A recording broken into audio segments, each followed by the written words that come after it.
नमस्कार, welcome to world affairs. मैं हूं प्रशांत धवन। नाउ रिसेंटली बहुत सारी रिपोर्ट्स पब्लिश हुई है जापानीज मीडिया में, वेस्टर्न मीडिया में, कि रशिया वो सब हथियार वापस परचेज कर रहा है जो इंडिया और म्यांमार को बेचे गए थे। यहां पर आप देख पाओगे Japanese news outlet Nikkei Asia ने ये रिपोर्ट किया है कि रशिया बाइंग बैक, रशिया वापस परचेज कर रहा है arms parts exported to Myanmar and India. और यहाँ पे आप देख पाओगे इस पर वेरियस न्यूज आउटलेट्स ने रिपोर्ट किया है। इवन मॉस्को टाइम्स ने भी यहाँ पर रिपोर्ट किया है कि Russia buys back military parts exported to Asia.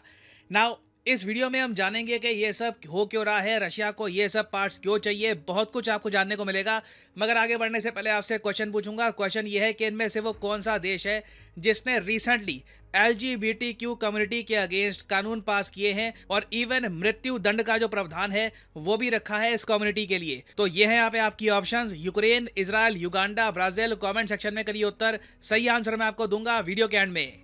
Now Russia की जो इन्वेजन है यूक्रेन पर, इसे 1 साल 3 महीने 1 हफ्ते से भी ऊपर टाइम बीत चुका है। और ये जो मैप है ना, इसमें कुछ बदलाव दिखता नहीं है मुझे। मैं हर महीने देखता हूँ कि कुछ थोड़ा बहुत कुछ हुआ हो। मैक्सिमम एक कोई शहर जैसे बखमुत रिसेंटली न्यूज़ में था, वो थोड़ा बहुत रशिया एडवांस करता है, फिर उसके बाद यूक्रेन का काउंटर ऑफेंस होता है। बाकी देखिए ऐसे लग रहा है कि बस अटक गया मामला, ना रशिया आगे बढ़ पा रहा है, ना यूक्रेन प्रॉपरली काउंटर ऑफेंस अभी के लिए तो कर पा रहा है। ना इस सब के बीच में ना एक वीडियो थी, वो रिसेंटली काफी वायरल हुई थी। यहाँ पर आप देख पाओगे इस व्यक्ति को। ये जो आदमी है ये बहुत ही इंपॉर्टेंट है। इसका नाम है प्रिगोजिन। प्रिगोजिन एक टाइम पर, आज से 10 साल पहले आप कह सकते हैं, ये पुतिन को खाना खिलाया करता था। लिटरली अपने हाथ से ये आदमी पुतिन को खाना खिलाया करता था। केटरिंग जो सर्विस है क्रेमलिन में, वो यही संभालता था कि पुतिन साहब आज आपके लिए ये हलवा बनाया है, ये सब्जी बनाई है, ये रोटी बनाई है यहाँ पे। इस तरीके से आप कह लीजिए व्लादिमीर पुतिन का पर्सनल शेफ आप कह सकते हैं ये आदमी था। और ये कोई छोटी बात नहीं होती। पुतिन का पर्सनल शेफ ऑब्वियसली एक ऐसे आदमी को ही बनाया जाएगा जिस पर पुतिन बहुत ही ज़्यादा भरोसा करते हैं ना। पुतिन को देखिए इस आदमी का खाना मसाले शायद इतने बढ़िया लगे कि इवेंचुअली इस आदमी को वैगनर ग्रुप का चीफ बना दिया। वैगनर ग्रुप क्या है? ये रशिया की एक प्राइवेट आर्मी है। एक तो रशियन मिलिट्री है, सरकारी मिलिट्री, उसके अलावा वैगनर ग्रुप के बारे में आपने बहुत बार सुना होगा। इसमें क्या किया गया है कि प्रिगोजिन ने कुछ प्राइवेट मर्सनरी, मतलब के भाड़े के सोल्जर, ये इकट्ठा कर लिए। कुछ रशिया के जो जेलों में कैदी थे फिट लोग, उनको इकट्ठा कर दिया और एक फोर्स उनकी बना दी ना। ये जो फोर्स है आज के समय यूक्रेन में लड़ रही है, एक्चुअली फ्रंट लाइन पर ये लोग हैं। रशियन आर्मी मिलिट्री वो पीछे खड़ी है। वैगनर ग्रुप ने, मैं कहूँगा, बहुत ही ज़्यादा क्रिटिकल रोल निभाया है यूक्रेन रशिया वॉर में। और रिसेंटली ना ये आदमी जो एक टाइम पर पुतिन का शेफ था, आज के समय मिलिट्री संभाल रहा है, इसने व्लादिमीर पुतिन और रशिया के डिफेंस मिनिस्टर को गालियां सुनाई एक वीडियो में और ये कहा कि मेरे लोग यहाँ पर मर रहे हैं, इनको गोलियों की कमी है, एम्यूनेशन की कमी है, असला बारूद हमारे पास है नहीं, और तुम लोग रशिया में, मॉस्को में मोटी बिल्लियों की तरह बैठे हो। ये जो छोटी सी क्लिप है जो रिसेंटली काफ़ी वायरल हुई थी, ये मैं चाहता हूँ आप देखें ना। इधर आप देख पाओगे यहाँ पर Это чьи-то отцы и чьи-то сыновья. И те, которые... प्रिगोजिन बार बार ये कह रहा है कि जो लोग मरे हैं, कोई किसी का बाप है, कोई किसी का बेटा है। और नीचे यहाँ पे आप देख पाओगे प्रिगोजिन का मेन इशू ये है कि तुम लोग मॉस्को में बैठकर हमें असला बारूद, एम्यूनेशन नहीं दे पा रहे। और इसने बहुत ज़्यादा अपशब्द सुनाए। रशिया के जो डिफेंस मिनिस्टर है उनको कहा कि 70% एम्यूनेशन की शॉर्टेज है हमारे पास। एम्यूनेशन कहाँ है? और ये वीडियो रशिया में भी बहुत ज़्यादा वायरल हुई थी। जी हाँ, रशिया में ये वीडियो वायरल हो गई। रशिया की सरकार को प्रिगोजिन की जो ये डिमांड्स है माननी पड़ी। रशिया की सरकार ने खुद कहा कि जो भी इनको चाहिए एम्यूनेशन वगैरह वो हम प्रोवाइड करेंगे, क्योंकि यह आदमी बहुत ही ज़्यादा इंपॉर्टेंट है।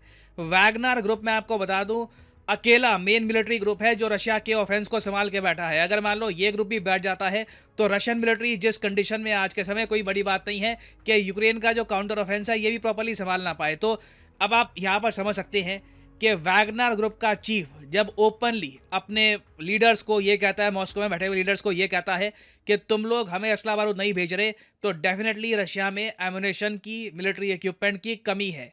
तो पर्सनली ये सरप्राइज की बात नहीं है कि ऐसी रिपोर्ट्स के बाद, ऐसी वीडियो के बाद अब ये रिपोर्ट्स आ रही है कि रशिया अब धीरे धीरे जो टैंक्स एम्यूनिशन के पार्ट है ये वापस परचेज कर रहा है from India and Myanmar. India और म्यांमार को रशिया ने पिछले कुछ सालों में बहुत सारा डिफेंस इक्विपमेंट सेल किया है। और देखो, अब रिपोर्ट ये क्लेम करी है, जापानीज मीडिया ने सबसे पहले ये क्लेम किया है कि म्यांमार से तो ये टैंक्स के पार्ट्स और उसके अलावा मिसाइल के जो पार्ट्स हैं ये भी वापस परचेज कर रहे हैं। इसका पैसा वापस कर रहा है रशिया। ये ऐसा नहीं है कि मतलब ये लोग सीधा सीधा ये कह रहे हैं कि हमें बस वापस कर दो इक्विपमेंट, प्रॉपर एक बायबैक हो रहा है। बट इंडिया के केस में रिपोर्ट ये किया है जापानीज मीडिया ने कि किसी टैंक के पार्ट्स या फिर मिसाइल के पार्ट्स बायबैक नहीं किए गए। इंडिया के केस में बताया जा रहा है कि night vision site on anti air missiles ये रशिया वापस परचेज कर रहा है। ये यूजुअली आप कह सकते हैं टैंक्स में, उसके अलावा कुछ हेलीकॉप्टर्स में रशिया यूज कर सकता है। और कुछ ऐसा नहीं है कि ये परचेज बहुत ज़्यादा बड़ी थी, ये $150,000 की परचेज थी।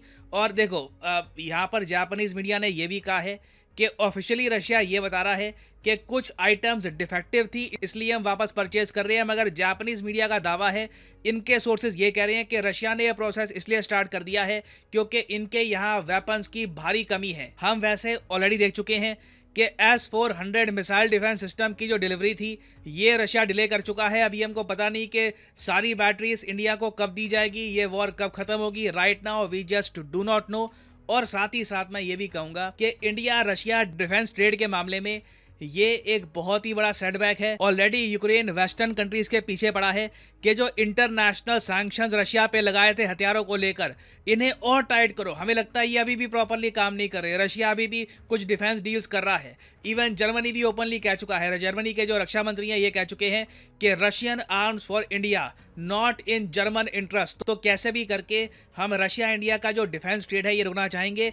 तो इस सब के बीच में जब ऐसी रिपोर्ट्स आती है तो डेफिनेटली आप कह सकते हैं इंडिया रशिया का डिफेंस ट्रेड ज़्यादा आगे इन द फ्यूचर नहीं बढ़ने वाला, अनलेस मैं यहाँ पर ये कहूँगा एक गेम चेंजर काम ये हो सकता है कि ब्रिक्स देश खुद की करेंसी बना ले। इस पर बहुत ज़्यादा बातचीत चल रही है।